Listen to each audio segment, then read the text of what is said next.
So another thing that I learned from your movie, and I just can't speak highly enough about this. And as I mentioned, this movie Vigilantes Inc., America's Voter Suppression Hitman, is going to be available to watch for free over at gregpalast.com.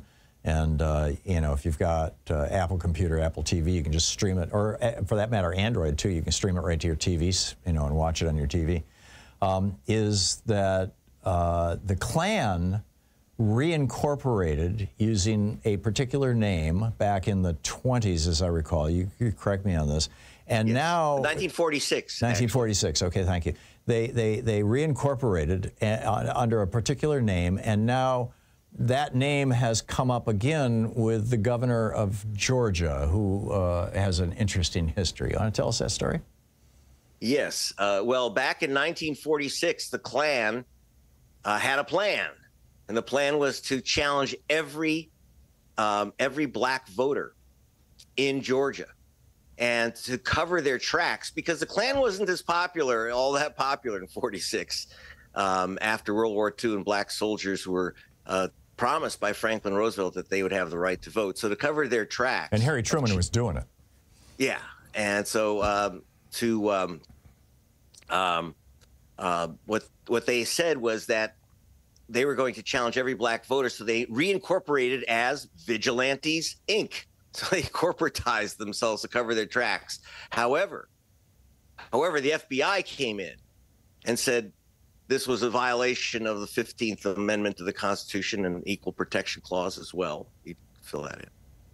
And they were going to arrest. Oh, I should mention that the reason that they challenged almost all black voters in Georgia was that the Klan's effective leader, Eugene Talmadge, was running for governor. And Talmadge won by wiping out the black vote.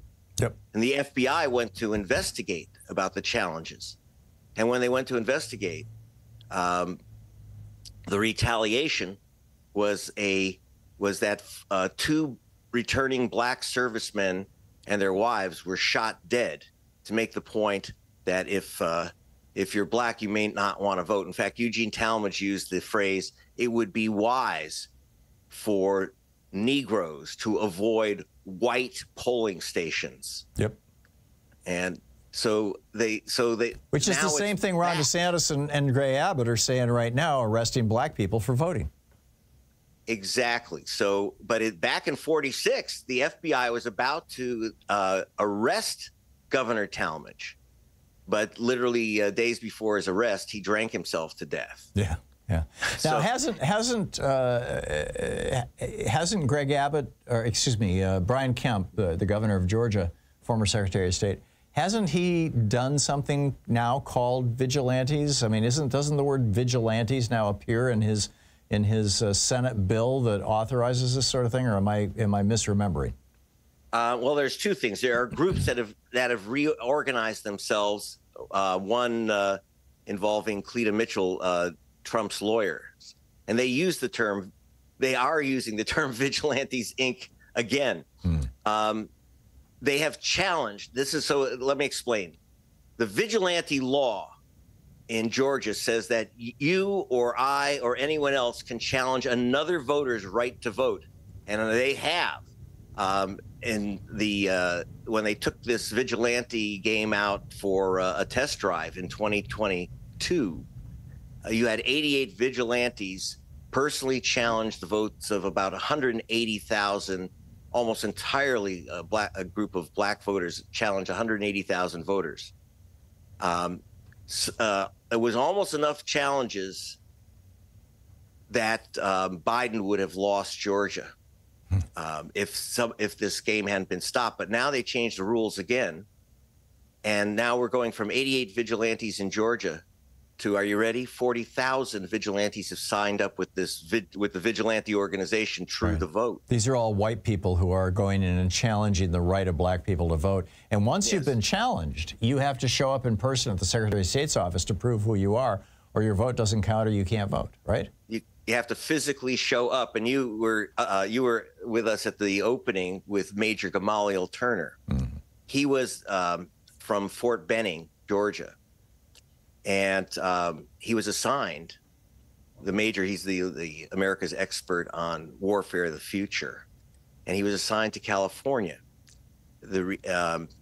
And so his vote was challenged by a top Republican Party official. He was among the 180,000 voters challenged. Yeah. And they said, when he said, how do I get my vote back? They said, well, just come into our office. He says, I'm 2,600 miles away. I'm trying to vote and get my absentee Right. He was serving with the Army. Yes, he was. He was a top military consultant. Right. He was the Army's top expert on the warfare of the future. Yes. So that's amazing. So So again, he was told he just has to show up. And by the way, he did. But the guy who challenged him, a guy who actually dresses like a vigilante, he dresses like you'll see in the film. The guy dresses up as Doc Holliday. He really does. Yep. With loaded. I should point out the pearl-handled 6 guns and the hat and boots and his fly open. By the way, yeah, it was all pretty wild. It was pretty. So anyhow, you got to see this movie. It's gregpalast.com. You can sign up for it. It'll be available starting on Friday for free. And is mind-blowing. Vigilantes Inc. is the movie. Greg Palast is the brilliant guy who brings it to you. Hang on just a second, Greg. We're going to get stepped on. This is the Thom Hartmann Program. Greg, thank you again. Wonderful sharing the day with you yesterday and the day before, and I look forward to this movie getting huge distribution. Thank you.